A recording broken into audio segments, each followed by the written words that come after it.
everybody. This is the Wednesday, December 9th, 2020 afternoon session of the Portland City Council. Keelan, please call the roll.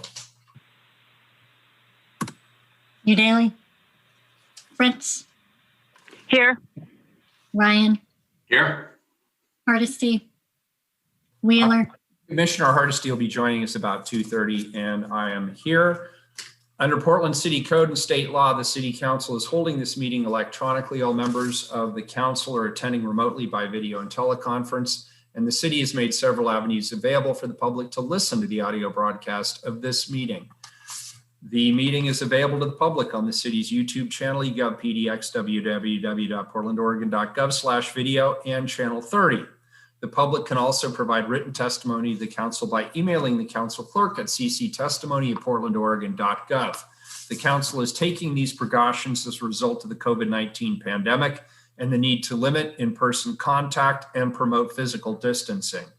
The pandemic is an emergency that threatens the public health, safety, and welfare, which requires us to meet remotely by electronic communications. Thank you all for your continued patience as we manage through this challenging situation to conduct the city's business. We'll now hear the rules of order and decorum from legal counsel. Good afternoon. Good afternoon. To participate in city council meetings, you may sign up in advance with the council clerk's office for communications to briefly speak about any subject. You may also sign up for public testimony on resolutions or the first readings of ordinances. The published council agenda at portlandoregon.gov/auditor contains information about how and when you may sign up for testimony while the city council is holding electronic meetings. Your testimony should address the matter being considered at the time.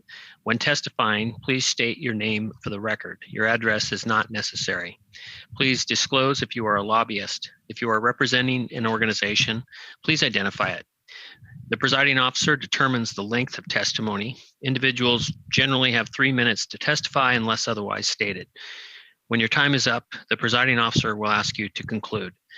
Disruptive conduct, such as shouting, refusing to conclude your testimony when your time is up, or interrupting others' testimony or council deliberations will not be allowed.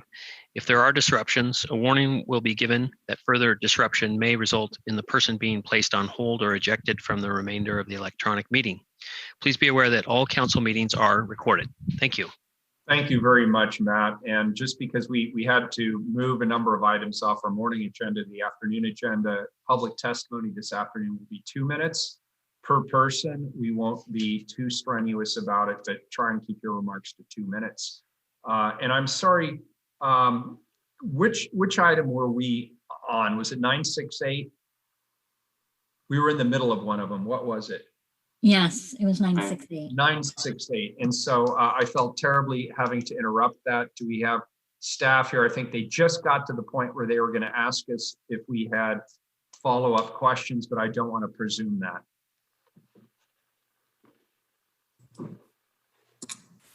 Hi, Mayor. Kathleen Brennis Marua, interim officer. I was going to hand it off to Rhonda Fast, project manager. She had a brief presentation and was going to talk about the project scope, but it's to you all. No, that's fine. And I apologize very much that we had to cut off the presentation, but we lost our quorum. So thank you for indulging us, sort of doing both a morning and an afternoon version of this presentation. Thank you for that. Absolutely. Yeah, go ahead, Ron. Thank you, Kathleen. Thank you, Mayor. Thank you, Council. And Keelan, if you could help me and start the presentation, that would be most helpful. For the record, my name is Rhonda Fast. I am the project manager for this joint project between Environmental Services and the Water Bureau. I should mention today that I have with me, joining me, Joe Dvorak from Environmental Services, Jody Inman from the Water Bureau, and also Sarah Harpole and Roger Gonzalez from Prosper Portland, in case there's questions that come up that they can best address. I'll do my best to be brief so that we can move on the agenda. But if I do miss any details, feel free to ask at the end. Next slide, please. So back in September of this year, Prosper Portland brought a number of actions related to the Broadway corridor. effort to City Council. And on the heels of those approvals, we're here today with a request that will facilitate off-site sanitary, storm, and water infrastructure work related to the United States Post Office redevelopment. We're requesting, as Kathleen mentioned earlier, alternative delivery for reasons that Kathleen touched on, but all explained from a project perspective. Next slide. Our work is one of many planned projects, both public and private, for the on the USPS site. And our on-site work, much of the on-site work is contingent upon the completion of our off-site work. So in coordination with Prosper Portland, conversations have centered around the schedule and timing of our work. Next slide, please. And a little bit more detail about the work that we plan to do.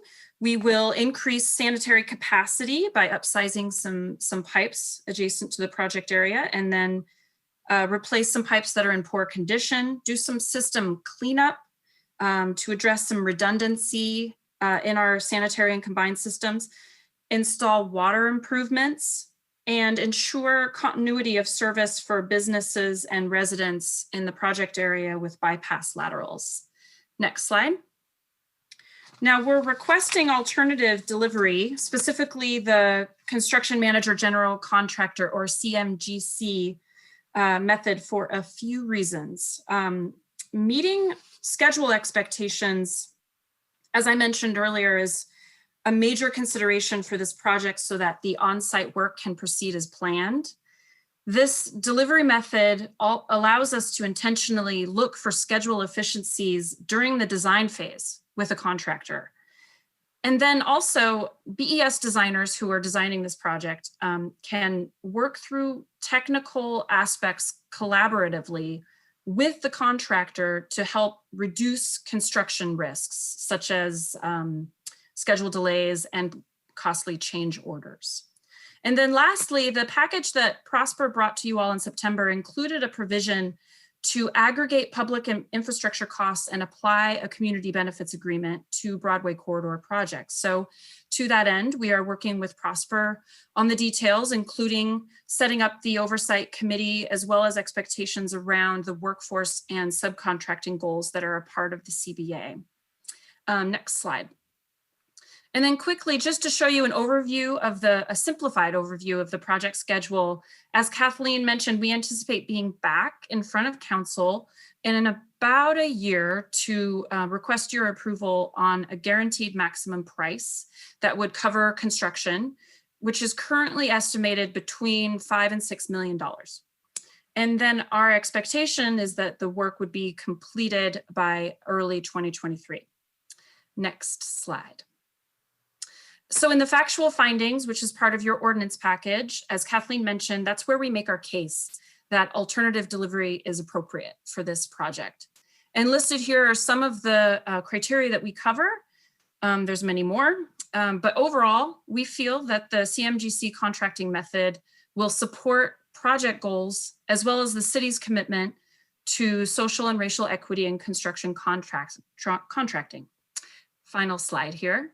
So with that, we are recommending you accept the factual findings and authorize an exemption from competitive low bid procurement. And with that, I'll turn it back to you all if you have any questions, and that concludes my presentation. Very good. Good presentation. Colleagues, any questions?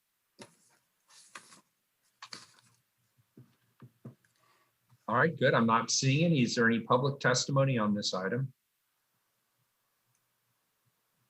No one signed up for this item, Mayor. All right, good. Then this is a first reading of a non-emergency ordinance. It moves to second reading. Thank you both, Rhonda and Kathleen, for a very, very good presentation. And again, thank you for your patience. We really appreciate it. No problem. Thank you, Mayor. That takes us to all the way down, it looks like, to well, why don't we do 963 and then we'll do 976. Does that work, Commissioner Fritz, in that order? No, I think we'll do the 963 with the other pipe project. Okay, so you want to go to 976 next then? Yes, please. Okay, can we please call 976?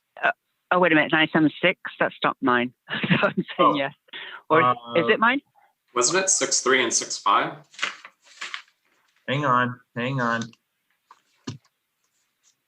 7. Oh, no, it wasn't. Yeah, Sorry. 7.6 is Water Bureau. We moved that to the afternoon. It's not 6.5. So let's do the time certain. Let's do the 978 time certain, and then we'll go to the Water Bureau ones afterwards. Okay, let's go ahead. Yeah, that makes sense. Keelan, let's go ahead and do 978, please. And I believe we want the 3 items read together, please. Do we? Is that right? You're right. Yeah, there are 978, 979, and 98. Thank you. 978, authorize 3 price agreements for on-call services for comprehensive environmental response, compensation, and liability act technical assistance at the Portland Harbor Superfund Site in the amount of $5,500,000. All right, Commissioner Fritz, you're up. Oh, sorry, Thank that's you. just. Oh, wait, no, we need to read the other 2. Sorry. I'm orchestrating this out of my kitchen table, and if you saw the horrific mess, you might have a better understanding. Please read the other ones, Keelan. Sure thing. 979, authorize a sole source price agreement with GSI Water Solutions, Inc. for legal support regarding Portland Harbor Superfund Site in the amount of $1,650,000. And 980, authorize the Director of the Bureau of Environmental Services to enter into an administrative settlement agreement and order on consent with the United States Environmental Protection Agency for funding remedial design at Swan Island Basin. Thank you. Now, Commissioner Fritz. Thank you, Mayor. And may I just say that you've been in charge of both parks and environmental services for most of this year, in addition to all your duties as mayor, in addition to the rest of your portfolio. I'm scurrying to keep up with everything in my portfolio right now. So I have a renewed appreciation for you and your staff having done it very graciously. Thank you. Anyway, these 3 ordinances are a package intended to move the City of Portland forward on its obligations under the Portland Harbor Superfund Cleanup Plan, which is overseen by the United States Environmental Protection Agency. The City of Portland, working with private and public parties, has made substantial progress on the design phase of the cleanup plan and in engaging and partnering with underserved communities. These ordinances will address the next steps needed, specifically around work in Willamette Cove, River Mile 11 East, and Swan Island bases, as well as to continue the city's technical and legal work related to Portland Harbor. Here today to give an update on the Superfund program and these ordinances are Annie Von Berg, Environmental Policy Manager for Environmental Services, and Nancy Klinger, Senior Deputy City Attorney.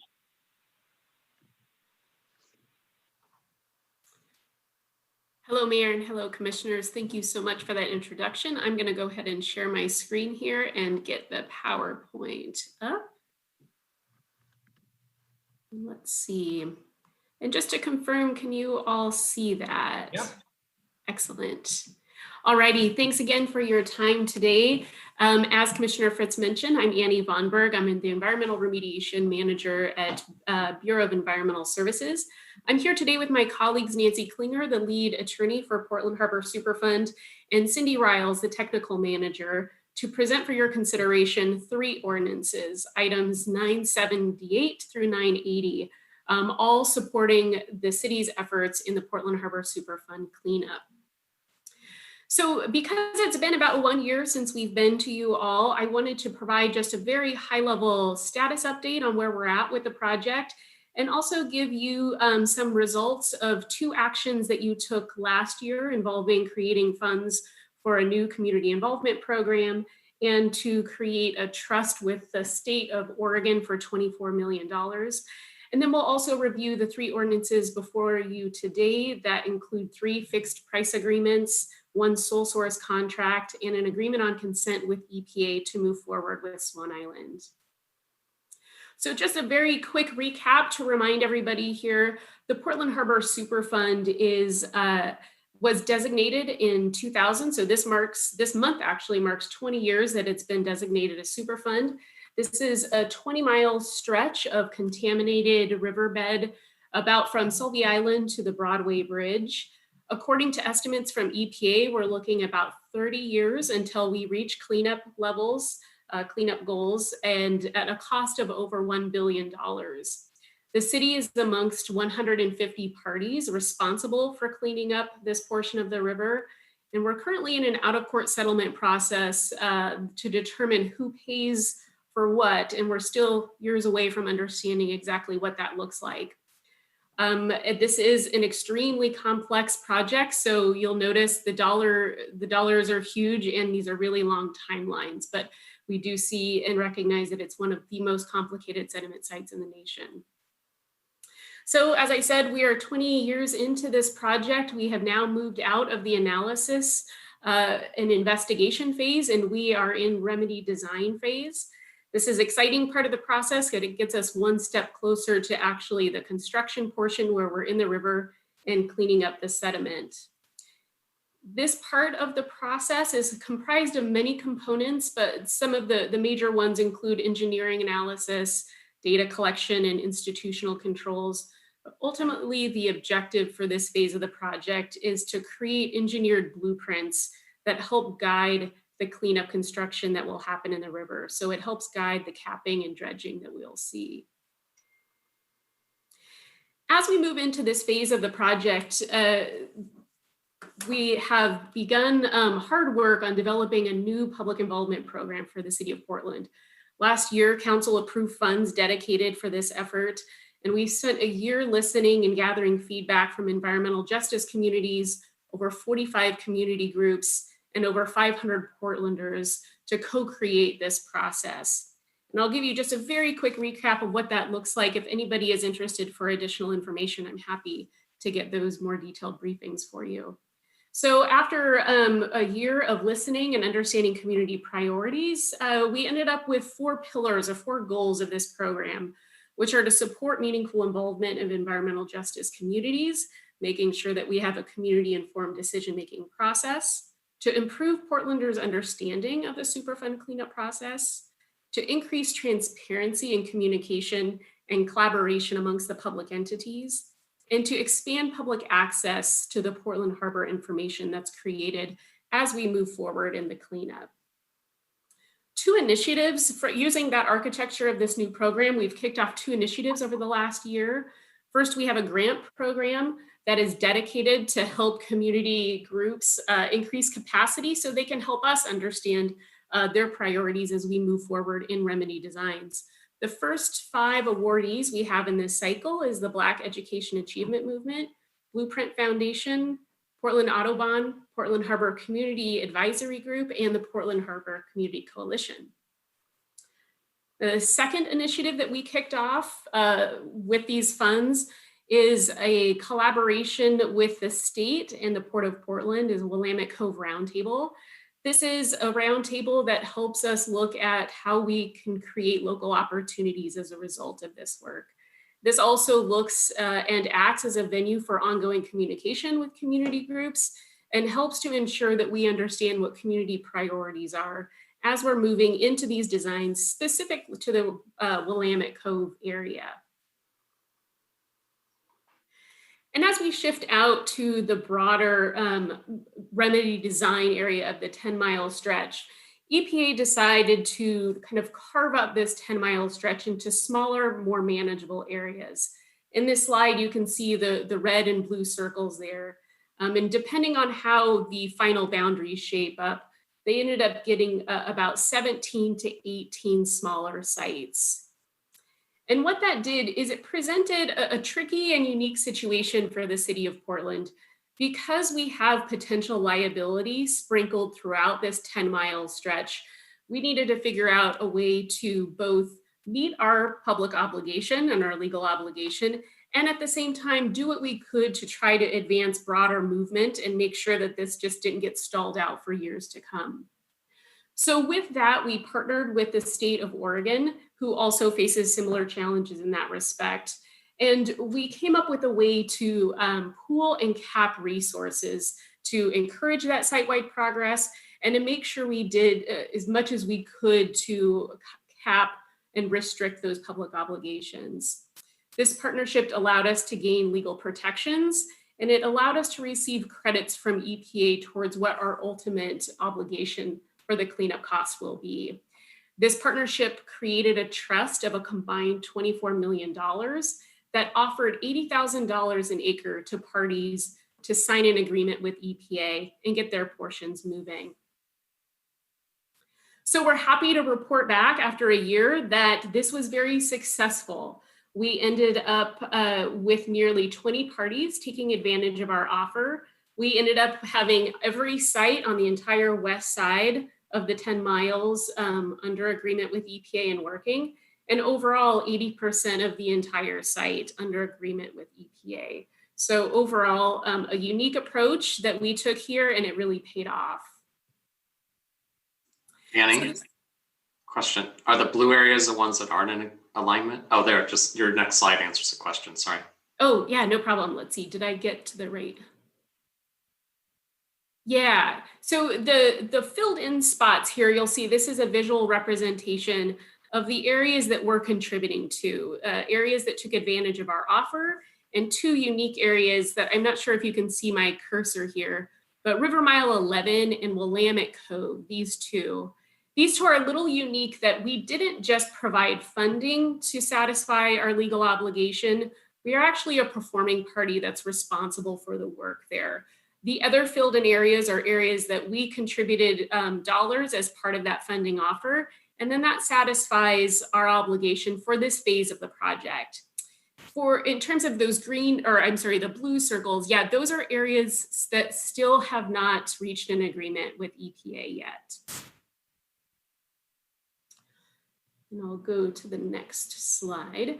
So like I mentioned, with the two projects that we are doing work on, we have been for the last year preparing to do that work. This is really specialized work that requires highly specialized firms.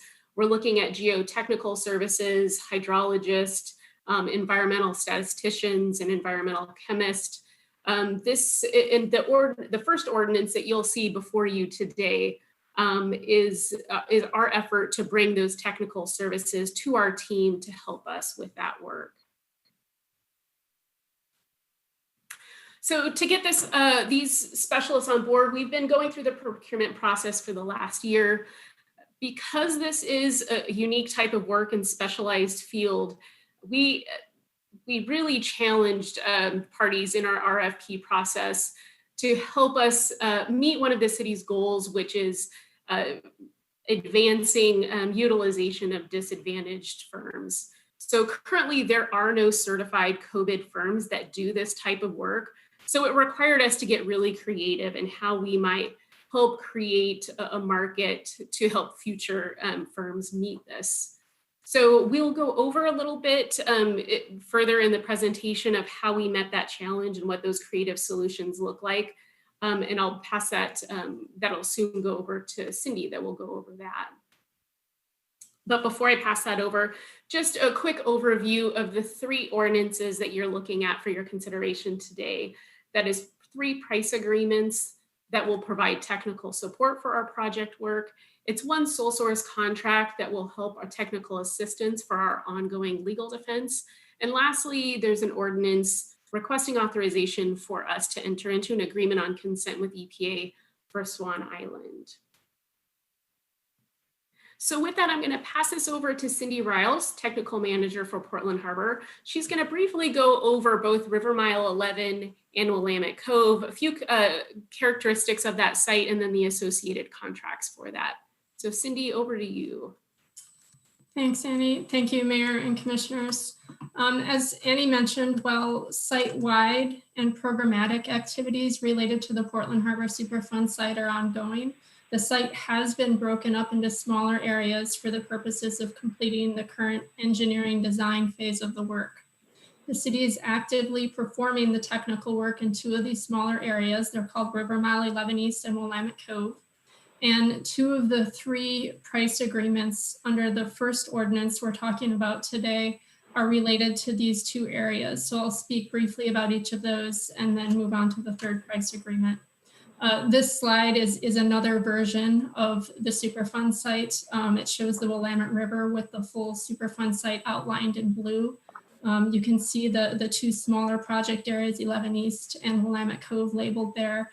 They're both on the east side of the river. 11 East is roughly between the Fremont and Broadway bridges, and Willamette Cove is about a mile upriver of Cathedral Park. Next slide, please. The River Mile 11 East project area covers approximately 36 acres of river and has been undergoing cleanup activities since 2013. The city is working with 5 other parties to conduct environmental sampling and engineering design for cleanup in this area. These other parties are Pacific Corps, Cargill, Dill Trust, CBS Corporation, and Glacier Northwest. The work is overseen by EPA, and the group gives regular updates on their progress directly to the community at EPA-led public forums. The price agreement before you today supports the city's role in this larger group. Next slide, please. River Mile 11 East is very technically complex due to active industrial activities and physical features of the site that make cleanup challenging, such as buried utility cables that cross the river and oversteepened riverbanks that make dredging and capping challenging. The environmental work in the slides that you're looking at right now shows some of the concrete steps involved in collecting more detailed data to support the engineering blueprint for cleanup. This work was conducted over the past few months at 11 East. Next slide. In this work, each party brings their own technical assistance to the table.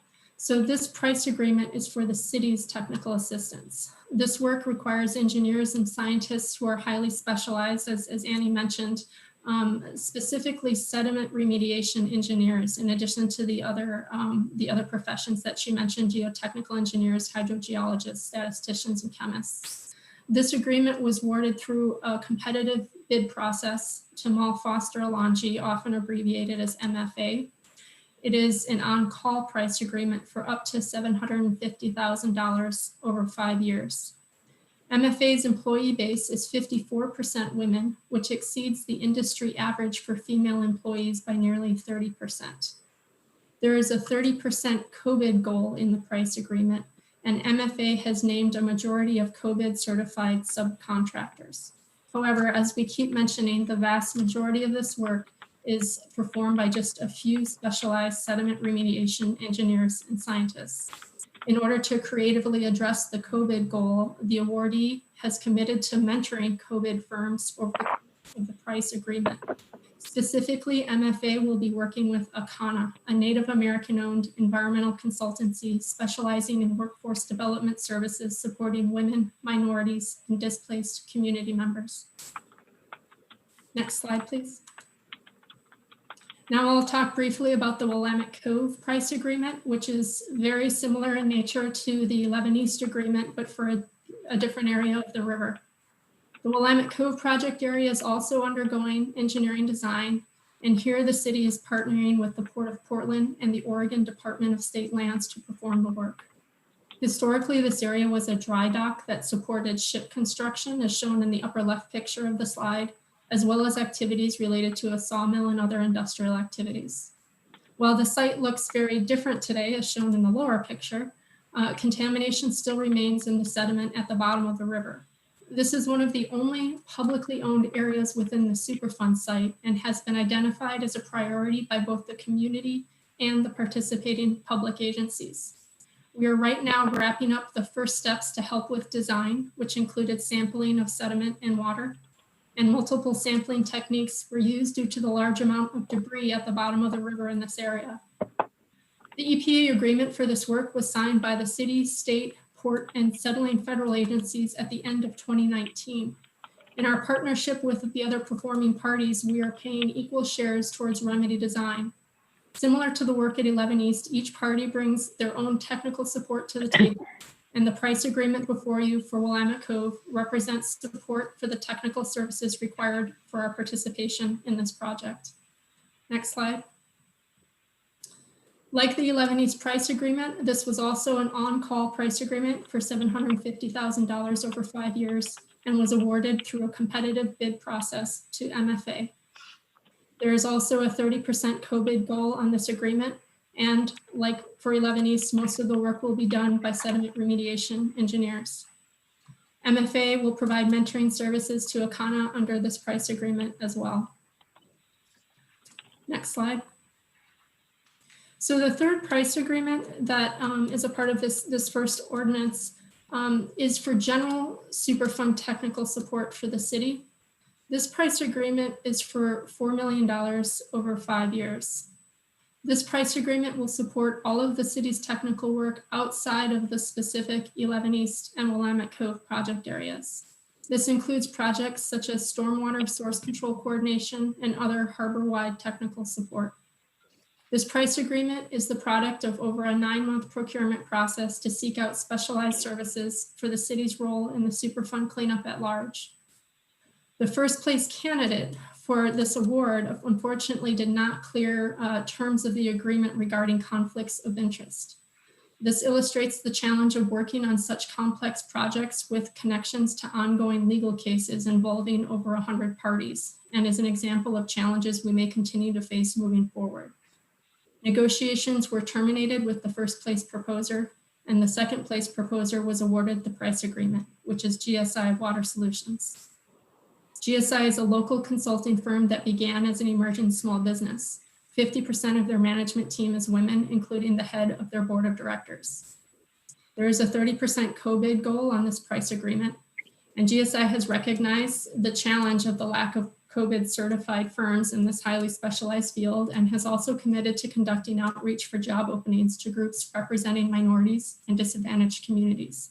They have also hired a DEI consultant to conduct internal training within their firm. And that concludes the presentation for the price agreements under the first ordinance. I'd like to introduce Nancy Klinger with the city's attorney's office, who will discuss the remaining 2 ordinances. Let me just make sure there aren't any questions. This might be a good breaking point. Our colleagues, are there any questions at this point? All righty, you're good to go. Go ahead. Thank you. Okay, I'm Nancy Klinger. And the second ordinance before you is a sole source price agreement.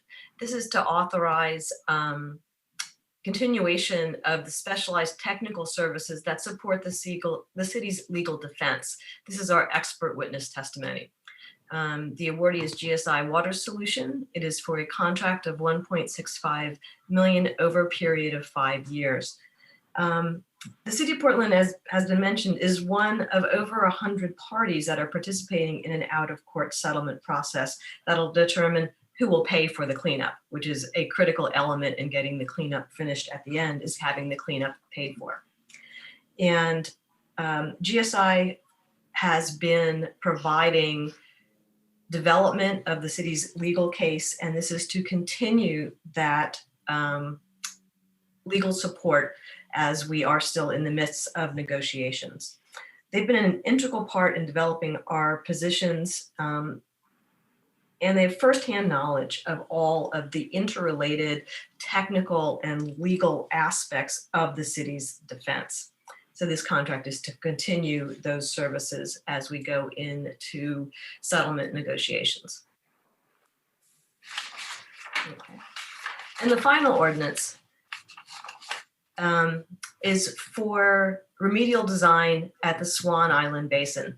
And this is exciting to be presenting this because this has been a challenge. This is an agreement with EPA to have 100% design completed at one of the largest and most complex areas within Portland Harbor. The agreement is among private parties and public parties.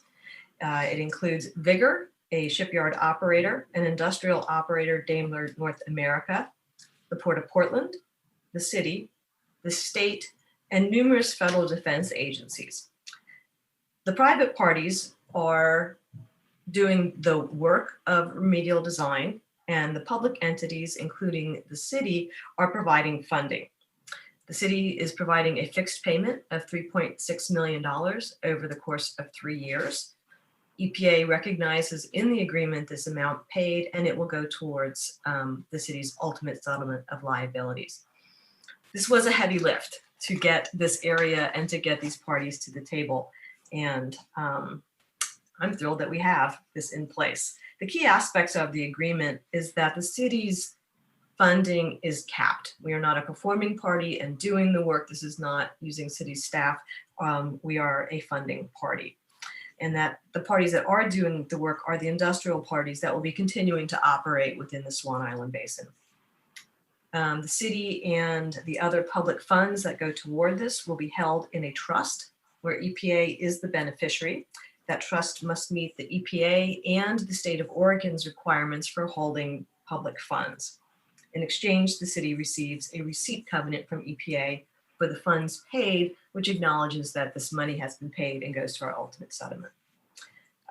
Just to be clear, and so that you know the risks, if the performing parties were to fail to perform as legally required, EPA does retain a right to pursue any party in Portland Harbor to complete the cleanup, complete the design at Swan Island, and that would include the public entities.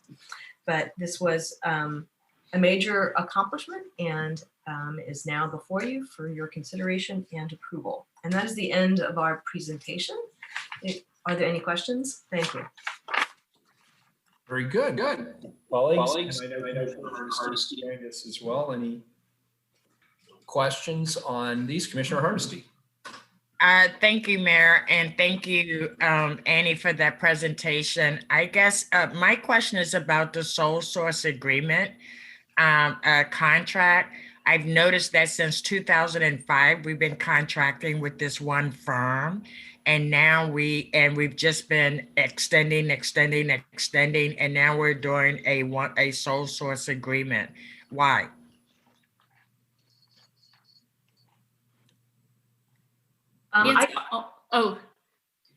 Would you like to, Annie? Go ahead. Sure. We have reached the limitations and can no longer, under procurement code, extend any longer. So what we're providing you is a solution. The fact that we need to be able to have a continuity of service with GSI for our legal case, we're requesting that this be sole source and issued to them alone. But Nancy, if you have anything else to add, please do. No, it also is part and parcel to the fact that this is a legal case that has been pending for more than 15 years. And so part of why the contract is extended is that they have been developing the work for our legal defense, been part of our legal process, and that process is ongoing. So it's a continuation of services. And so is the assumption that there's no other firm qualified to represent us on behalf of the EPA? At this point, it would be very difficult for the city to find a firm that would have the same level of experience and has the understanding of the city's legal position, who is not already working for another one of the parties. This was originally put out and was a competitive bid. As it's gone in the years when it was renewed, there were no other parties or firms that, there were no other firms that put in to do this work. So actually, we've only done a competitive bid the first time we put this out. We've just extended since that time. And so I get very concerned when a city extends contracts out for a long period of time and then comes back and says, well, these are the only people that are able to do it because these are the only ones we've worked with for 9 years. So, because it doesn't give us the opportunity to actually have competitive bids when we wait so long to go back out with an RFP. So I'm not doubting that this might be the right firm. It might be the right time. It might make perfect sense, but it is a trend that I've seen at the city that I find very problematic because you won the first bid doesn't mean you get to, for the life of the project, make money off of the city of Portland. So just wanted to have that on the record as to why this is so and why we waited so long to actually either go back out to bid or to actually make it a sole source a while ago. I get concerned when we do that. And it's no reflection on your work. I know that this is one of those mammoth projects that is taking decades for us to get a handle on. So I'm not complaining about the quality of the work. I am just very concerned that we have this history at the city of doing just these kind of projects and then having them lead to a sole source contract. Thank you. Understood. Commissioner Fritz. Thank you, Commissioner Hardesty. And normally I agree with you on the need to go out for rebidding.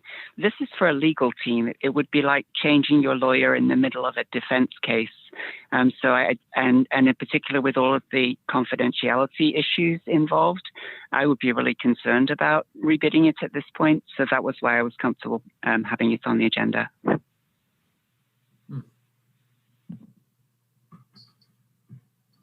Thank you, Commissioner Fritz. Any further questions before I ask Keelan about public testimony? Keelan, do we have any public testimony for 978, 979, or 980? No one signed up, Mayor. All right, well, then we'll get to the vote. We have all of our commissioners present to 978. Please call the roll. Fritz, Thank you very much to the team. You've been so diligent over 20 years now. Admittedly, it's not, none of you may have been on for the 20 years, and certainly for the 12 that I've been involved in this issue. So thank you very, very much. And it was kind of daunting to hear Annie say that it's going to be another 30 years before we're fully cleaned up.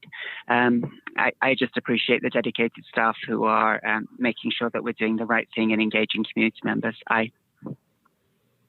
Ryan, Yes, thank you for the presentation and the briefings. I'm new to this, and yeah, the amount of time it takes is daunting.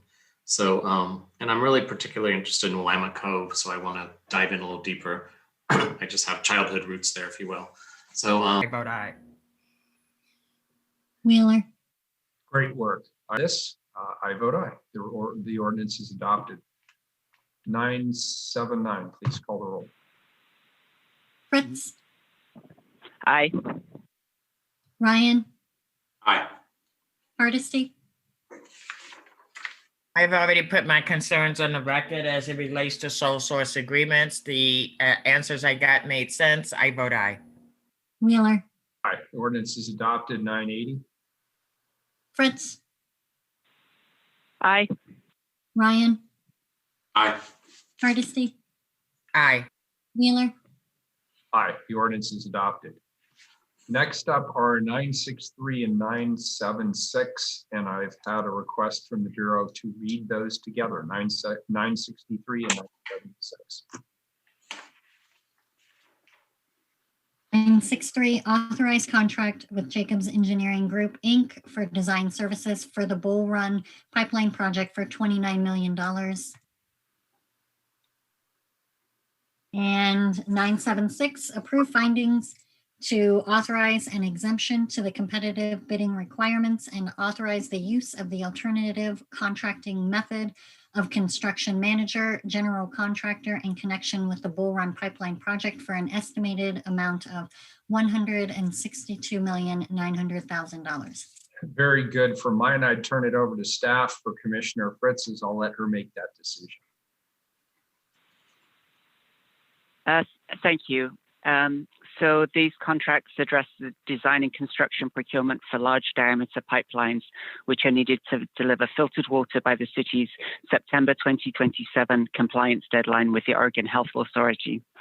As a friendly reminder, these actions are specific to designing and building drinking water pipelines and do not address the filtration treatment. That's the first one. The Bull Run Filtration Project will protect our health, support our economy, and safeguard our future. The project will use proven technology to deliver safe, clean drinking water to better serve our community. This project, again, is required by the Federal Safe Drinking Water Act and must be completed by September 30th, 2027, which is why it's before you today. The project has many moving parts with hard deadlines set by the EPA. Any delay will make it difficult to meet those deadlines and severely limit any future flexibility. And colleagues, I did ask the Bureau, could this be delayed until the new council? And I was told that no, that would severely set back the timeline and potentially put us out of compliance. In November 2019, City Council Resolution 37460 set direction for 2 pipelines to and from the water filtration facility to maximize gravity flow, reduce future impacts to the filtration facility neighborhood, and provide a more resilient, easier to maintain system. The connecting pipelines will be key to a more reliable and resilient water system. The design contract will make sure that the new pipes are designed to deliver water for more than 150 years. The construction management general contractor procurement leads to selecting a contractor with a proven record of meeting equity goals and with demonstrated experience building a project of this size and importance. In addition, this investment in water infrastructure will create about 7,500 jobs to help boost Oregon's economy in the recovery from the pandemic. I'll now introduce Water Bureau Director Gabriel Solmer. Thank you so much, Commissioner Fritz. Good afternoon, Mayor Wheeler, commissioners, and thank you again for that introduction. I am Gabe Solmer. I am the director of the Portland Water Bureau, and with me today are Benita Oswald, who's leading our project communications to describe our work so far in community engagement, Nikki Pozos, who's leading the capacity building program work for this project and will speak to our equity commitments, Jody Inman, who is helping to manage the pipeline work and will speak to the specifics of the 2 ordinances before you today, and Interim Chief Procurement Officer Kathleen Brenes-Mura, who is also with us today to provide the procurement recommendation. Next slide.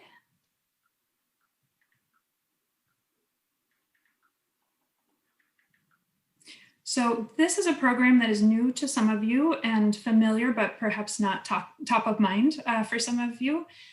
So a big thank you to every council office who took our briefings to better understand where we are along this 10-year timeline. I'm incredibly indebted to you and to your wonderful staff for the excellent feedback and questions. In 2017, Council tasked the Water Bureau to build a new water filtration facility and pipelines to comply with Federal Safe Drinking Water Act regulations. And I know that deciding on treatment methods was a difficult choice, weighing values of cost, resilience, future regulations, and public health. After Council voted for filtration, we signed a bilateral compliance agreement with the EPA and Oregon Health Authority that requires the city to complete the filtration treatment plant by September 30th, 2027. Bull Run filtration will further protect our health, support our economy, and prepare us for the future, keeping our water safe and abundant for generations to come. Next slide. And with that context, I'll move into today's council action, which focuses on the new pipes that are needed to connect the future filtration facility to our existing water system. I know everyone's glad we're talking about pipelines today and the facility. And just to set the stage, these 2 ordinances before you today are the final contracting pieces of the puzzle. Last year in November 2019, Council passed a resolution that set direction for, as Commissioner Fritz said, 2 pipelines to and from the filtration facility to enhance system reliability. You were also clear that you wanted more information so that you could make the best decisions possible, and these actions today will allow us to gather that information for you. With pipeline planning now complete, we're here today to request authorization of the design services contract and the alternative procurement for the new pipelines. And I'll go over where we are in the process so that you can see what those next steps are and have that context in mind. Obviously, a lot has changed in the world and for the project in the last year. Last month, we achieved the first of 3 major compliance milestones with the submittal of the pilot study and the project definition report to the Oregon Health Authority.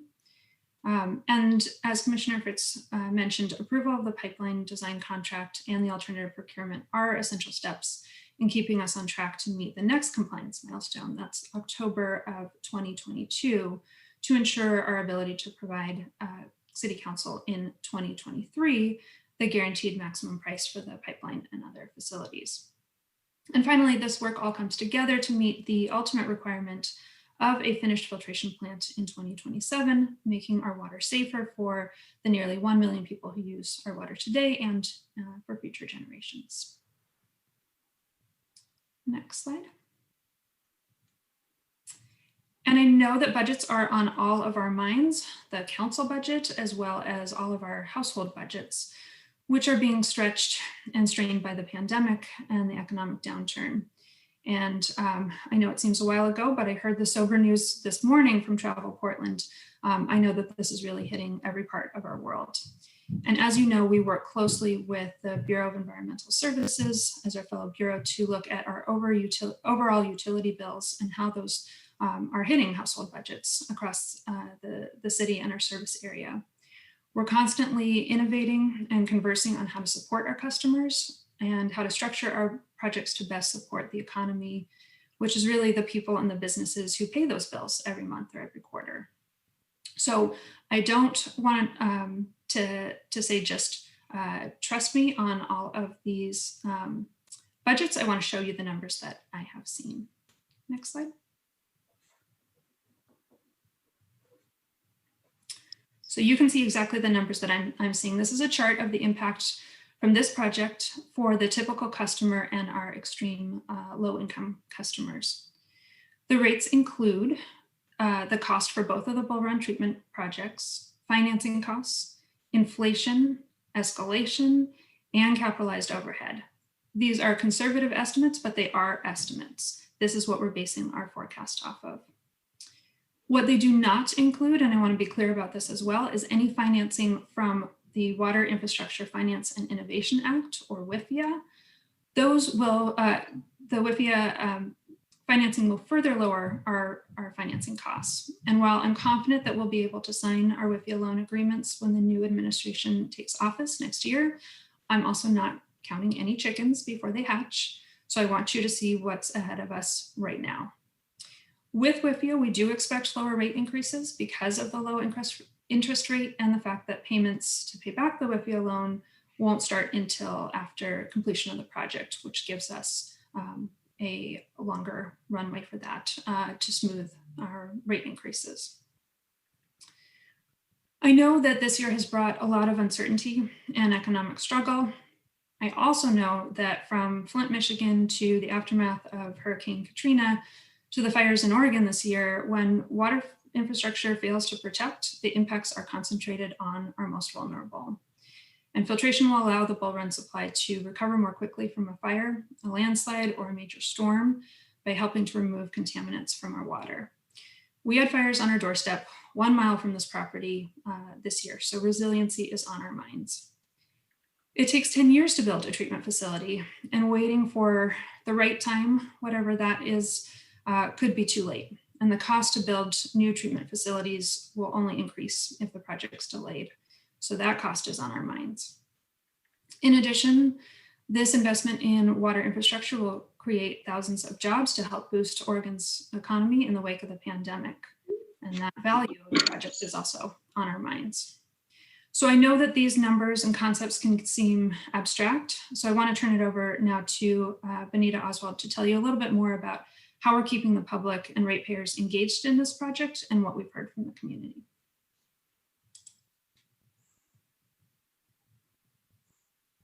Thanks, Gabe. I'm trying to find where my camera went. Sorry. I'll just keep it off for now until I can find it. Good afternoon, commissioners and Mayor Wheeler. My name is Benita Oswald, and I'm coordinating the communications for the Bull Run Treatment Project. Since 2017, the Water Bureau has been committed to keeping the community informed and involved throughout the planning, design, the construction, the future operations of the Bull Run Filtration Project. As you can see, we've been doing this through a variety of channels. We've published at least 2 e-newsletters each month. We include our project information and the bill inserts and our water quality report. We have created a number of videos that we share through our social media platforms. So much of our information is published in multiple formats and languages. In addition, we're providing project briefings to a variety of environmental and cultural groups, as well as our agency partners that have direct contact with the people that have been historically underserved. We've also been working with the city's amazing tribal relations director, Laura John, to connect with the local tribes early so we can have the opportunity to best honor the Native culture and the site where our facility will be built. We have also been engaged with the project site neighbors. Many are not direct Water Bureau customers, but they will certainly be impacted by our construction. We know developing this project won't be easy, but we do want to make it easier for the community. So to help inform this project, we have hosted a number of forums and information sessions over the past couple of years. We received a lot of valuable feedback, especially through our public site advisory group meetings. And all of these meetings have been recorded and posted to our website to give those who are unable to attend the meetings the ability to watch them, review the materials, and provide feedback in their own time.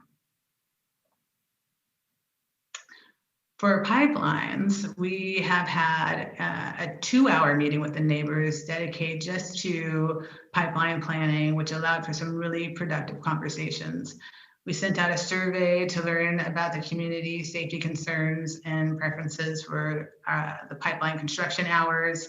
We hosted an online open house where we collected feedback for 3 weeks on the alternative alignments for the pipelines. We also promoted these opportunities through print and e-newsletters, postcards, and social media. But in addition to that, we also sent letters and called those folks that are living along those pipeline routes. A good portion of these alignments are within easements the Water Bureau has owned for decades, but we recognize that this work can be especially disruptive for the property owners that have these easements. So early in this pipeline planning process, we began meeting with these neighbors in person to better understand their needs and make adjustments where we can possibly make them. We plan to continue these ongoing conversations as we move through the pipeline design and construction phases, and we look forward to adding designers to our team that can be part of these conversations and lend their expertise and develop solutions. So with that, I will turn it over to Nikki to talk about our equity contracting work. Hi there, I'm Nikki Pozos with the Formation Lab, and as Benita said, I'm going to talk about equity and contracting. On the project, there's 3 different professional services contracts, as you can see here, and those percents are their commitments to the firm certified by that Oregon Certification Office for Business Inclusion and Diversity, what we call the COVID firms. So that's the disadvantaged, minority, women-owned, service-disabled, veteran-owned, and emerging small businesses. I just wanted to see if I could say that. No. It's become quite a mouthful. There's also the 2 different construction contracts, including the pipeline contract that we're talking today about, that CMGC delivery approach. And both of those are going to have community benefits agreements, and we need that CMGC delivery approach to be able to use a community benefits agreement. Overall, the Water Bureau is committed to meeting or surpassing all of the different equity and contracting requirements of the city. Next, I think.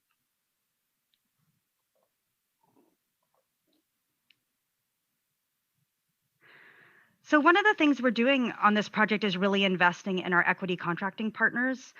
We've been leading a capacity building program, and it's available to all the professional services COVID certified firms. So right now it's for the program management firms and the ones on the filtration facility, and it will be extended to the firms on the pipeline contract as well that we're talking about today. I mean, you know, this program really came from a realization that if we want to increase our percents, we really need to invest in building the capacity of the firms that we're working with that are certified in this state. So the program really focuses on customized activities that are self-identified, working together with the firms. And that's really coming from a respect that they know what they need right now for their firm to take themselves to the next level. And many of the support activities that they've selected have focused on more managerial versus technical support, such as strategic planning, developing new services, improved project management, and staff development. And here we have a few quotes from some of the firms that we're working with from the program management team.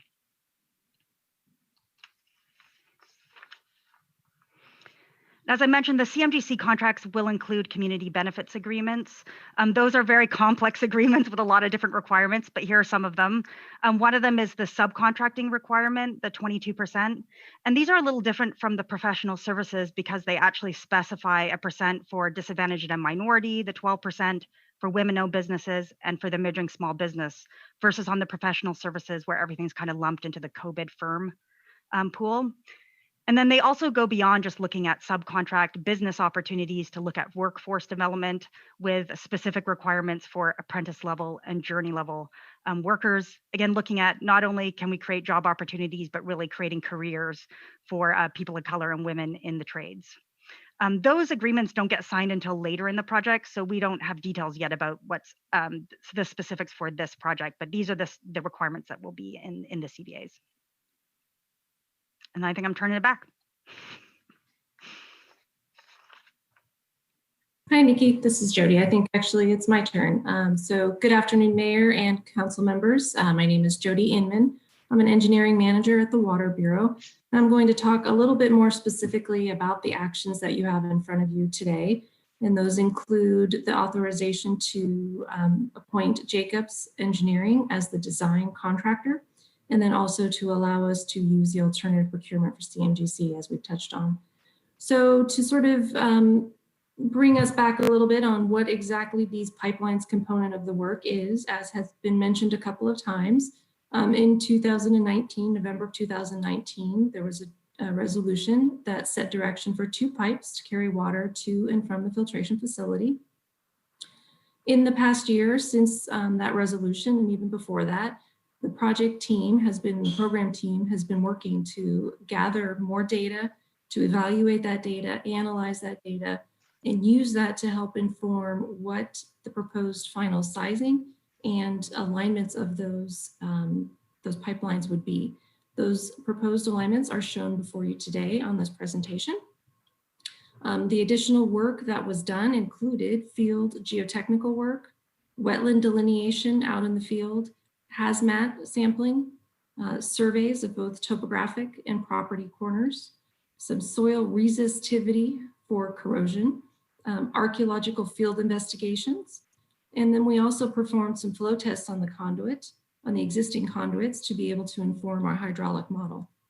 All of this additional information was used along with the feedback we received from the community to put these pipeline alignments together. The EPA has done a NEPA review on these proposed alignments and has indicated initially that there are no significant environmental impacts. To talk a little bit more about these pipelines, the 2 raw water pipelines are in green on the right. The raw water pipelines will connect to our existing conduits and deliver water from the Bull Run to the filtration facility.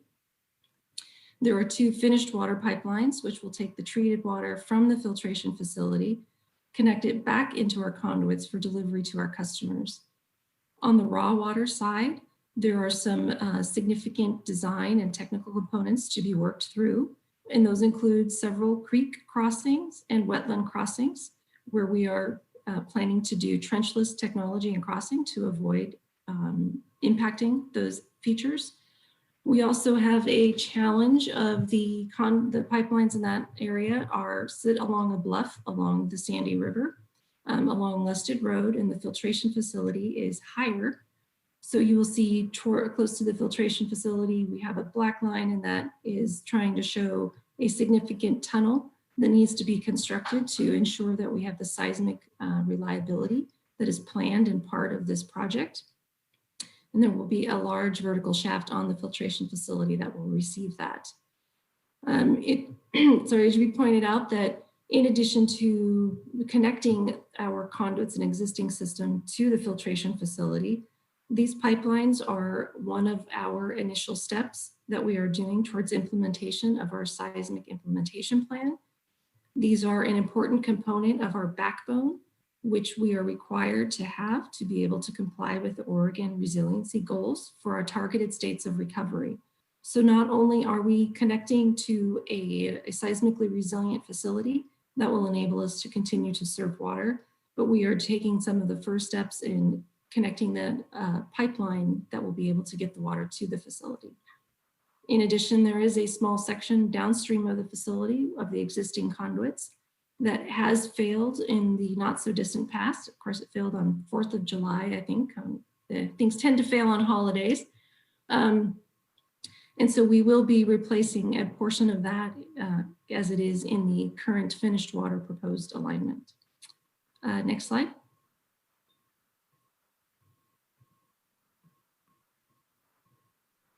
So the designer selection process that was used was a formal PTE, request for proposal process. I would like to point out that this RFP was issued in January 24th of 2020. So the RFP was issued almost a year ago. Proposals were received in early March. 3 firms proposed on the project. 2 firms were interviewed. The selection criteria, both that we required in the RFP and the interview process, centered a lot on equity, demonstrated large project experience, the ability to deliver a large complex project on time, on schedule, and budget, demonstrated technical ability, demonstrated community partnerships in working on complex projects that will impact a community to this degree, and large diameter pipe seismic design. Jacobs Engineering and McMillan Jacobs were the firms that were selected. Next slide. So this design contract has 4 general area or contract components. The prime, Jacobs Engineering, has 45% of the contract, and that includes the design of that over 7 miles of large diameter steel main from 66 to 72 inches in diameter. This main will be designed to be seismically resilient, and one of the benefits coming out of this project and this program will be a set of seismic design standards that we can use and apply to our future seismic implementation plan and conduit projects. Tunneling, as we pointed out, not only do we have trenchless crossings of some of the assets in the area, but we also have a very large tunnel, estimated to be approximately 1,500 feet long, approximately 15 feet wide or in diameter, so quite large. Tunneling, as one could expect, is a there's not very many firms that do this work. It can be a high risk item. And in order to ensure that this project was successful and could be delivered as efficiently as possible, it was critical for there to be tunnel experts on this project. And that is the largest sub on this project of McMillan Jacobs at 25%. Contingency, the design contract does have just under 9% contingency for unknown unknowns. And then 20.93% of the contract is going to co-bid firms. And in order to not confuse co-bid and COVID, and thank you, Nikki, I do have all of the letters spelled out, but going forward, I will try to refer to these as certified firms. So the design contract includes all of this additional scope, which gives us additional field investigations and analysis that will help guide this design with an informed understanding of soil, seismic, groundwater, and other conditions along the pipeline routes. This design work can then use this information to help identify the best methods for protecting wetlands and creeks, preserving farm and forest practices in the surrounding area, and avoiding disruption to groundwater supplies. Next slide.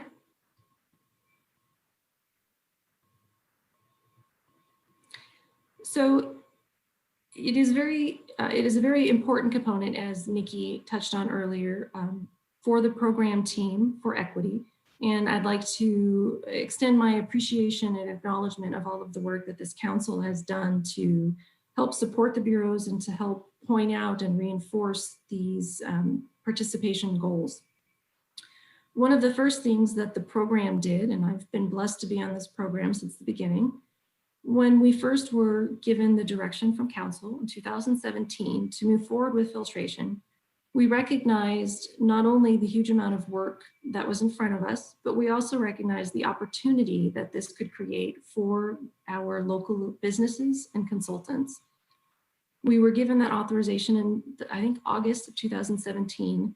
And in December, one of the very first actions we took was to actually host an event at OWAMI to try to not only let our subs know of the importance that we were going to be requiring on this contract and importance of participation and effort for equity, but also to try to start making those connections. As hopefully Nikki, hopefully you understood from what Nikki was trying to express, we consider this at a programmatic level. It was one of the key components of the first program manager contract that we let to have people like Nikki on board to help us build this participation. This contract in particular has the 20.93%, so 6.07 million out of the $29 million contract will be going to certified firms. Commissioner Hardesty has a question. Oh, go ahead. Thank you. I was just noticing your breakdown of minority-owned business firms, the disaggregation, and just was curious as to there were no African-American firms that applied. And I see that there's 2.7% women-owned businesses, and would be grateful for a demographic breakdown of that as well. Well, thank you, Commissioner Hardesty. I have a couple of points on that I will share. One, the women-owned business is also partly under the minority business enterprise. One of the significant efforts that the design consultant put forward, Jacobs, was to build a relationship with Paramount Consulting, a CAD firm, and they basically have developed an entire business plan to help that business grow from being a smaller one or two person shop to a large firm. They have dedicated them to that so much that the firm has turned down other future work. They recently lost their certification, but we did not want to send them out. So they are currently under the MBE with the goal of helping them get their certification back and continuing that dedication to supporting them to grow their business. In addition, there is a very woman-owned, I'm sorry, Jody. Yeah. Woman-owned firm that is led by people of color? Not by Black, no, it's just women-owned. And so we're counting a woman-owned business as part of the minority numbers. Is that what I understood? Yes. Okay, I'll let you finish your sentence before I ask why. Well, hopefully I was trying to explain what that dedication was that this team has had to the consultants that they have committed the work to. I know one of your other questions had to do with why there were no Black-owned firms. There is a reality in this environment that there are a fairly limited number of Black-owned firms with experience in water and wastewater design. That is a significant reason why the program itself has dedicated time and effort to be able to grow capacity in those areas. There was at least one firm that was offered work on this project, but declined because of the sheer size of this project and feeling that they were already at full capacity. There are some other challenges with this particular design contract in that it is the last design contract on this project or on this program.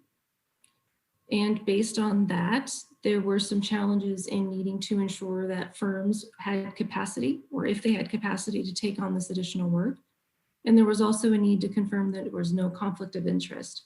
So the fact that the consultant was able to work through all of those issues and bring forward a participation that exceeds the 20%, we feel is a good representation of effort on their part. In addition, there were other firms that they did work with that to try to offer goals similar to what Nikki has mentioned that the program is offering of building support that were not necessarily taken advantage of. And the firm does continue to have multiple efforts that they are doing outside of just trying to increase equity and participation beyond just this project. Thank you, Jody. But this project is a significant size project that doesn't represent, it barely represents Latino business owners, and it doesn't represent African-American business owners at all. And I do remember that when the firm presented to us earlier, there was a commitment made that in my mind, is not kept if this is the breakdown of who's going to benefit from this massive contract. So thank you. All right, are there any other questions on this slide? Nope, good to go. Okay, let's move to the next slide, and thank you, Commissioner Hardesty, for your comments. You've heard not only with this proposal, but with an additional proposal earlier today, you've heard some of the benefits of alternative procurement, particularly the construction manager, general contractor request that we have before you today. Primary benefit of this procurement method, delivery method, is the ability to use the community benefits agreement to help to ensure that we achieve commitment and additional labor hours for minorities and women for trades, in the trades. There are additional benefits beyond just that that help to ensure the project can be delivered meeting scope, schedule, and budget to keep the project within the bounds and to recognize that that is the most efficient way of delivering work for our customers. And that includes value engineering and constructability reviews during design, an ability to start quickly to keep compliance schedule on track, early collaboration on sequencing that can limit community impacts as we sequence our work with that of the filtration facility, expertise building complex pipelines and tunnel facilities, and experience connecting to active large diameter pipelines and bringing them online, all while continuing to serve our community. And if there are no questions on that, I will turn it over to Kathleen Brenes-Mora. Thank you. Good afternoon. Kathleen Brenes-Mora again, Interim Chief Procurement Officer.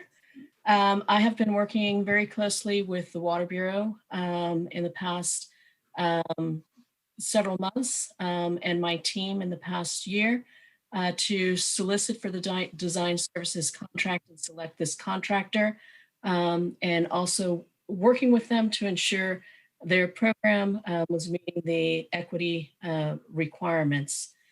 I'm here today to ask council to recommend that council authorize the design services project contract with Jacobs, and also approve the exemption from competitive low bid to be able to issue a solicitation for a construction manager, general contractor services contract for the construction of the Bull Run Pipelines project.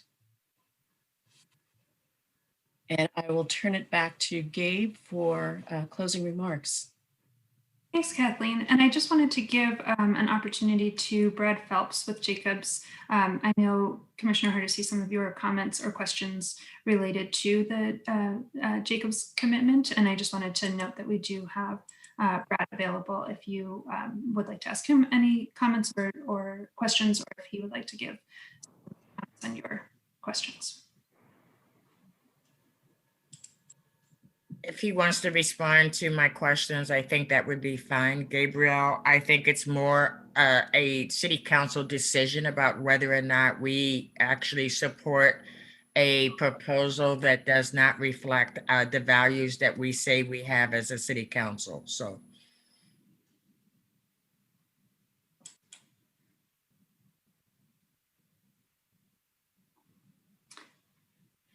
Well, then I will wrap up our presentation. And if there are questions later on, or if the public members of the public would like to speak to those items, I would certainly invite that.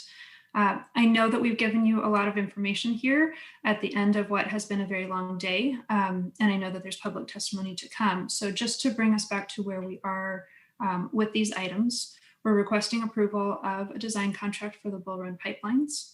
We're also requesting an alternative procurement process to allow a construction manager general contractor approach rather than low bid, as you heard, to allow us to bring you all of the contract elements that you heard today. I want to thank you for your questions and your engagement and your leadership on this.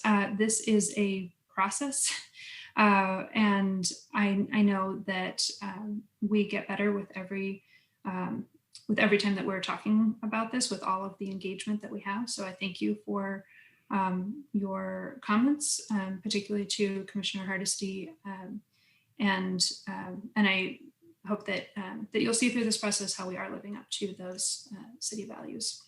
Gabrielle, I do have one more question before we go to public testimony, and my question is, why not wait until mid-January, the end of January, when we have a new council to vote on these two ordinances? Yes, thanks for that question. And it doesn't seem like a big difference in time frame, but we did look at this, and it does severely compromise our ability to meet that 2022 deadline. I know that feels awfully far away from us in this year of 2020, but we that time commitment is coming at us fairly quickly, and we have a lot to do before that time frame. So that is one of the milestones that's specified in the agreement that we have with EPA and OHA. So we would be in danger of missing that if we delayed. Thank you. All right, any further questions before we move to public testimony? And thank you, Commissioner Hardesty, for your questions. I found those good questions and interesting responses. How many people do we have signed up, Keelan? We have 8 people on the line. All right, let's hear them. First up, we have Ian Corder. Ian. Good afternoon. Can you all hear me? Yeah, definitely. Can we, Keelan, can we— Good afternoon, can you hear me? Yeah, 1 second though. Keelan, can we go off the shared screen, please, so we can see the speakers? Thank you. We can hear you, go ahead. Okay, thank you very much. My name is Ian Corder. I'm the owner of West Slope Farms. I'm also on the Cottrell Community Planning Organization Steering Committee. CPOs, as they're called in Clackamas County, is the vehicle that Clackamas County uses to seek public feedback on development projects. And so Cottrell CPO is actually located directly adjacent to this site. In fact, most of the raw water pipes that you've seen presented today transit through Clackamas County. So there are a number of us that are obviously very concerned about this project. In fact, on the whole, and this is kind of the gist of my comment to you today, is that I want to make sure the council understands that this community does not support this project. We are not comfortable with this proposal. There has been an effort on the part of the Water Bureau, as Bonita described, to explain to us what the city plans to do. But we are in no way supporting this, and we have near unanimous opposition to this, with just a few members that are even willing to attend those SAG meetings. So I want to make sure that you guys realize that, because we don't like what's coming our way. It's going to negatively impact agriculture in this rural community. This is rural Clackamas and Multnomah County that's being affected. This is high value agricultural land.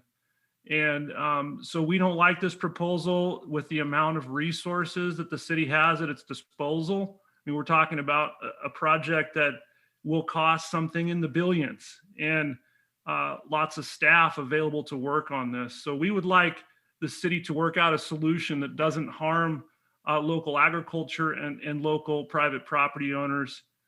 That's something that we could get behind. So for what it's worth, know that we aren't supporting this.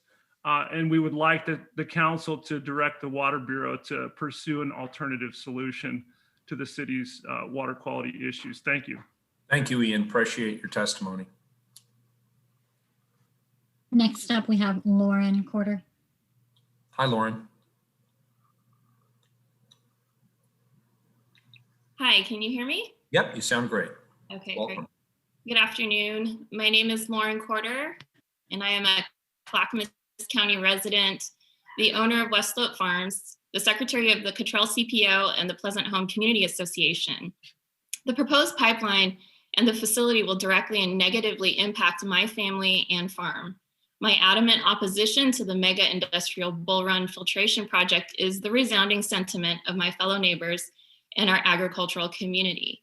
You are sitting here today to decide on funding a very expensive pipeline that would not be needed if the facility were located elsewhere and closer to the main conduit.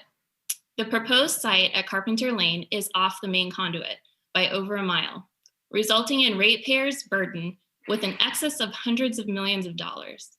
Commissioner Fritz, Director Gabe Solmer, and Engineer Dave Peters are putting the cart before the horse. To date, hundreds of millions of dollars have been spent and appropriated towards this project. However, they are not certain the facility can be built at Carpenter Lane. It is unclear if Multnomah County Planning will approve their needed land use change from residential agricultural use to industrial. And I will tell you why approval should not happen. There is zero community support. This project will not primarily serve our community. The mega industrial operation does not fit within the character of the community. The city will convert Class 1 and Class 2 soils of high value farmland to industrial use across both Multnomah and Clackamas counties. Wetlands will be destroyed throughout the routes of the raw and treated pipelines. The facility and pipeline significantly threatens our groundwater sources, as we've seen last year with the compromised well of my neighbor. Your constituents are hurting and struggling. In November, they said no to Commissioner Fritz's ballot measure to allow City Council to take advantage of water revenue resources for non-water service projects. Now is the time to listen. They do not trust how the city and the Water Bureau spends their money. Stop investing hundreds of millions of dollars of their money into something that may not happen. Now is also the time to find a real solution that does not allow your big budget Water Bureau to steamroll us rural neighbors. Thank you. Thank you, Lauren. Next up, we have Kelly Kupchak. Thank you, Keelan, and thank you, Mayor Wheeler and commissioners. I'm Kelly Kupchak. I'm the Executive Director of Oregon Tradeswomen. It's my pleasure to be here with you today. I want to say from an organizational standpoint, we do support the proposal in regards to the Community Benefits Agreement and considerations around alternative procurement. I want to acknowledge Commissioner Hardesty's concerns about the challenges for minority firms. And while that's not our specific area of expertise, we do realize that it's really critical for our community to look at where there can be support to develop more firms in those specific areas of expertise. But with regards to the workforce, we support it because it's an opportunity to ensure that historically underrepresented workforce, which includes Black, Indigenous, people of color, and women, opportunities to not just have a job, but a career in family supporting jobs that bring much needed wages and benefits to our communities. Last year, Oregon Tradeswomen alone, the women we served, 63% were low income women. And upon completing our program, the average hourly wage last year was $21.81. So if we look at that average wage and the number of women we put to work last year, that amounts to almost $3 million going back into the community from wages. That doesn't include, because, and I apologize, I don't have the figures for my colleagues at POIC, Portland Youth Builders, and Constructing Hope, who also work really hard like we do to ensure folks that have traditionally not benefited from good jobs in the construction sector and public investment, those folks that they're putting to work as well. So we thank you for the equity framework that you have pushed forward for our city as council members and as mayor, and thank you for your continued support on policy levers to support equity. Thank you, Kelly, and thank you for all the great work you do.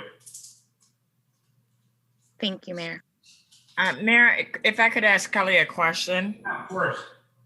Kelly, of the women who go through your training program, can you tell me what's the percentage that become journeymen? Thank you for that question. And that is a challenge sometimes to track, Commissioner Hardesty, because sometimes, so just so that you know, we follow up individually with folks who graduate from our program, and we compare that against statistics from Oregon Labor and Industries. So we have about an 87% retention rate from women who complete our program through to journey level. And I'm sure there's some folks that we're missing here and there that we just lose track with, but that is in general a very high retention rate for women in the industry overall. It's a challenging industry also for their white male counterparts because of the nature of the work, the challenges around it being seasonal and things like that. But we're working harder all the time with our colleagues at POIC, Portland Youth Builders, and Constructing Hope to increase those numbers. Well, 80% is a pretty good darn number. When I hear from folks how hard it is to get people from pre-apprenticeship to journeyman, I will be holding you up as a model for if you're intentional, we're able to make it happen. Hold us up in a model when we have more than 8% of women in the trades. I mean, I appreciate that, and we do work hard to ensure those numbers, but we still, even though we're more than twice the national average is only 3% of women in the trades, we still have a lot more work to do to get women in. And as you know, one of the challenges is getting in and getting that opportunity. So policy levers like a community benefits agreement can really help. And what we'd really like to see, and I hope this, I know it's not an immediate issue that we can address, but long-term, Commissioner Hardesty, is helping those women who've been in the trades for a while become owners. Yes. Especially within the specialty trades, so they can be successful in competing and working on projects like this one in the future. Well, I certainly look forward to working with you, Kelly, and POIC and your other partners to figure out how we make that more of a reality at the City of Portland than an aspiration, which is, I feel like, what it is today. Thank you so much. Thank you for your support. Thank you. I just had a quick question. Kelly, good to see you. How are you? Come back on the, I want to see your face. Good to see you too. Thank you. Yeah. Hey, how many? No one else has said that to me all year, by the way, so thanks. How many years is it usually to go from pre-apprentice to the journey person? So it depends on the craft, and amongst pre-apprenticeship training programs are the length of our programs varies also. So you might guess with Portland Youth Builders and POIC that serve youth, their programs are longer because they're also helping program participants get their GED and high school diploma, whereas Constructing Hope and Oregon Tradeswomen, who primarily serve adults, ours are shorter in length, but you might have a registered apprenticeship program such as the laborers, which is 2 years, and then a mechanical trade like the electricians or steam fitters, which has higher technical skills, is 5 years. But the beauty of registered apprenticeship is that it's an earn while you learn model. So right. Folks, unlike college, they're not just in school for those 3, 4, or 5 years. They're in class, but they're also at work, earning a wage. No, thank you, Kelly. As you know, in my previous role, that's how I know you. And it's just good for the public to know it's a process. And I appreciate that you brought up the partners at POIC and Portland Youth Builders, because that might take a little bit longer, but that's the pipeline that we have to keep investing in. Absolutely. Thank you so much, Commissioner Ryan. Sure. Thanks, Kelly. Next up, we have Ranfi Villatoro. Welcome. Hi, everyone. Can you all hear me? Yep, loud and clear. Great. Thank you. Well, Hi, Mayor Wheeler, Commissioner Hardesty, Commissioner Udaley, Commissioner Fritz, and Commissioner Ryan. My name is Rain Feast Genitino Viatoro, and I'm the Oregon Policy Coordinator with the Blue Green Alliance. We are a coalition of labor and environmental organizations aimed to address our environmental challenges while creating good quality jobs. Blue Green Alliance is guided by the principle that we can no longer choose between good jobs and a clean and safe environment. That the actions we take to create quality jobs and to protect working people and the environment must go hand in hand, and that together we will build a thriving and fair economy. Our Oregon members include the Oregon AFL-CIO, Oregon Environmental Council, Climate Solutions, Sierra Club, IBW 48, United Steelworkers, just to name a few. On that note, we support the measure to utilize an alternative contracting method for the Bull Run pipeline. BJ recognizes that the multiple benefits of job creation, health, and overall well-being to our communities that elevates the importance of utilizing alternative contracting method to ensure that we're contracting the best in the industry with the technical know-how and that can demonstrate a history of performance to deliver a quality water system on time and on budget. And I think there's no need to mention, of course, experiences like Flint, Michigan, and trying to avoid similar mishaps that we've seen in other cities and jurisdictions. In addition, we support the alternative contracting method as it entails in utilizing the city CBA that allows for clear goal setting of recruiting, training, and hiring goals for women and people of color, and setting contracting goals for women and BIPOC-owned firms, or specifically co-bid firms. And the projects like this have the opportunity to demonstrate the nothing about us without us sort of mentality towards development and construction.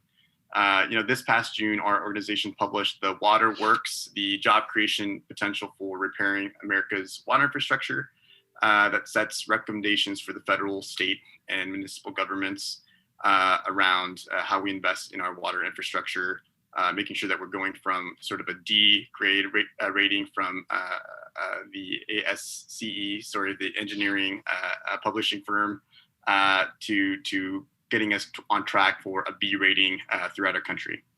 We hope that the city of Portland can be a case model for our country. And on that note, I just want to sort of address, I think at BGA, we always recommend good proactive engagement with our communities. And obviously, wherever possible, always trying to move the needle on diverse contracting. So just wanted to note, Commissioner Hardesty, on your comments, I think there's always a challenge to diversifying on the design phase. And I think we're always supportive, trying to advance that as much as we can early on. So appreciate those comments, and I'll end there. Thank you.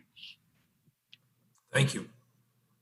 Commissioner Hardesty, you do have a comment, your hand's raised, but I think that may be. It's from last time, sorry. No worries, no problem. Thanks, Ramfi. Next up, we have Michael Birch. Hi, Michael. Hello. I'm assuming you can hear me from the faces I see. We can hear you, and we can see a picture of your beautiful visage as well.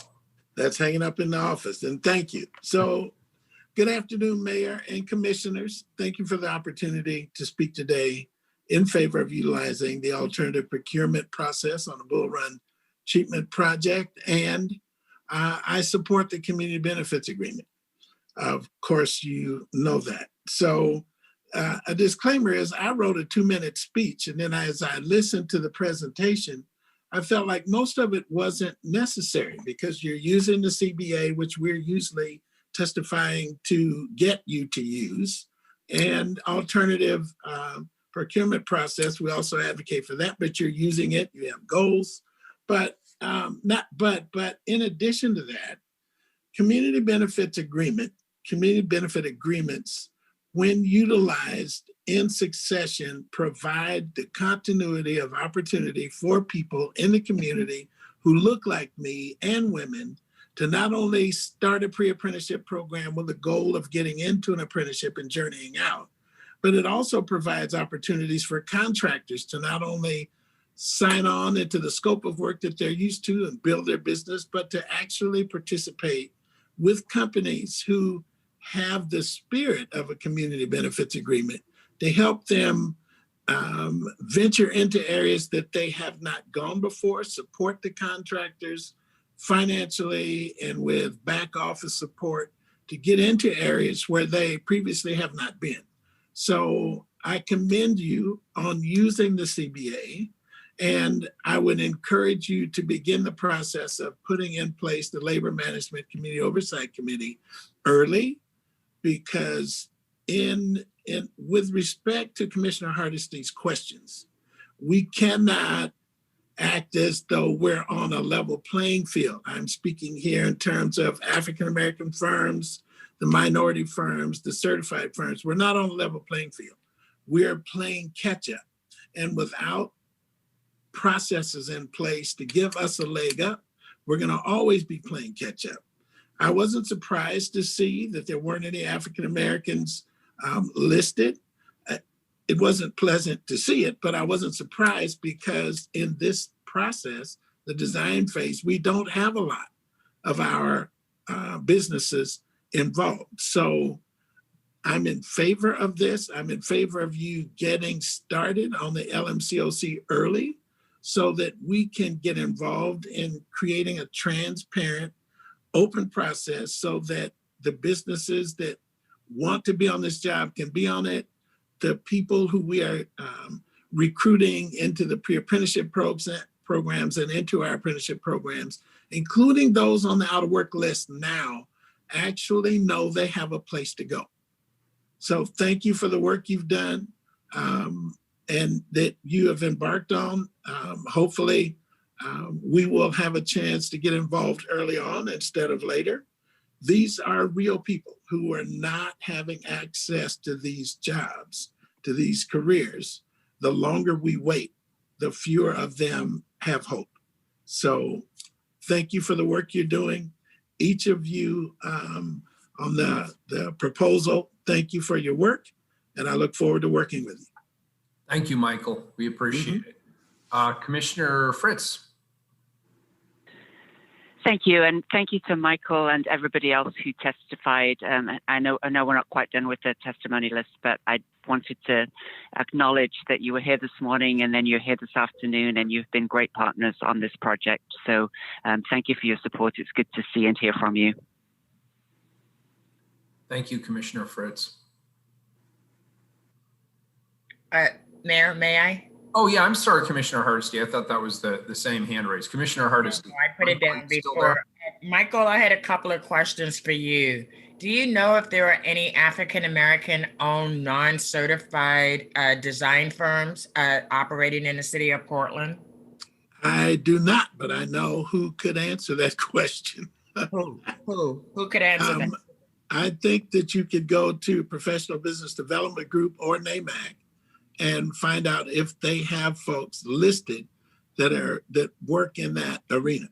I would have wished that the proposal had gone there and answered that question, because then I wouldn't have had to have asked that question. Thank you. My second question is really around if we share the goal of increasing contracting opportunities for African Americans in the Portland metro area, yet we approve a no bid process that starts off with no African American firms being a part of it, why would we expect that we're going to somehow get different results at the end? You're asking me? What I would say, Commissioner, is that with the establishment of an LMCOC early on, we do the outreach to the folks that we know in the community who do this work. We encourage them to bid, and people are hungry. People are interested in bidding this work. They're interested in no longer sitting on the sidelines. They have the ability to reach out and draw from their training programs the diversity they need. If they need it, they may come with it, but if they need it, we have women, we have people of color. And I would add to that we would have more African Americans if we had more community benefit agreements requiring them to be on these jobs. And we're not requiring them to be on this job, so I don't know if that is true. I don't think that's quite accurate. What I think is in this particular phase of the project, the design phase, there may not be any African American businesses, but in concrete, in pipe work, in in earth moving, yeah, Michael Martin, we have a lot of African Americans contractors that will bid this work. So I think this is a small portion of it. Well, And thank you, Michael. I did intentionally put you on the spot, but I knew you were a man that could handle being put on the spot. I just wanted those questions and answers on the record from someone that was not a city employee. Thank you. You're welcome. Thank you for asking. Thank you, Commissioner. Thank you, Michael. Next up, we have Keith Edwards. Hi, Keith. And Keelan, while Keith is coming on, how many more folks do we have signed up? 2 more, Mayor. Thank you. Thank you, Mayor, and thank you, Commissioners, and also thank you, the staff for the presentation today. I thought that was very informative. I'm with Constructing Hope. I've been on the board for many years now, and we certainly support the alternative procurement process, as well as saying yes to the CBA. We're partners with MAWE, Metropolitan Alliance for Workforce Equity, and have been for many years now as well. And most of what I was going to say has been covered in previous testimony. I guess what I would like to say in regards to the process of not having so many contractors that look like me on a project like this is that what happens in our industry, in the construction industry, is typically most of the contractors are grown from the apprenticeship program. They become apprentices, they become journeymen, and once they complete the journeyman level, then they sometimes go into business. And this opportunity is provided in this kind of a project because the CMGC process and the CBA will enable those people of color that look like me to be on these projects and be able to get some more training and complete their apprenticeships. As Kelly said, I'm a retired electrician. Though it takes 5 years to become a journeyman electrician. It takes another 4 years after that completion before you get your supervisor's license to become a contractor. So I just want to share those things so that, you know, just for your edification, and so you'll have a better understanding of how that works. That happens more on these kind of projects that utilize the CBA than they do other projects that do not. Thank you. Thank you, sir. We appreciate it. Next up, we have Bob Carroll. Mr. Carroll, thank you. Welcome. Hi there. How are you doing today? Well, thanks. Thank you for allowing me to speak, Mayor and commissioners. Like Michael said, you know, most of this has all been said that I just wadded my notes up and threw them away a little while ago. So I would say that number one, I'm an IBEW 48 member, electrical workers, and I'm also president of the Columbia Pacific Building Trades. And both the IBEW and the building trades are in support of the alternative method of bid process to select the CMGC, and you know the benefits that come to the community from that. And you know, one of the biggest benefits that I see is the CBA and you know equity both in contracting and workforce. You know, other benefits also are greater safety. You know, more highly qualified contractors that can just step right into this job and get going with it. They don't need to be trained per se on a job like this.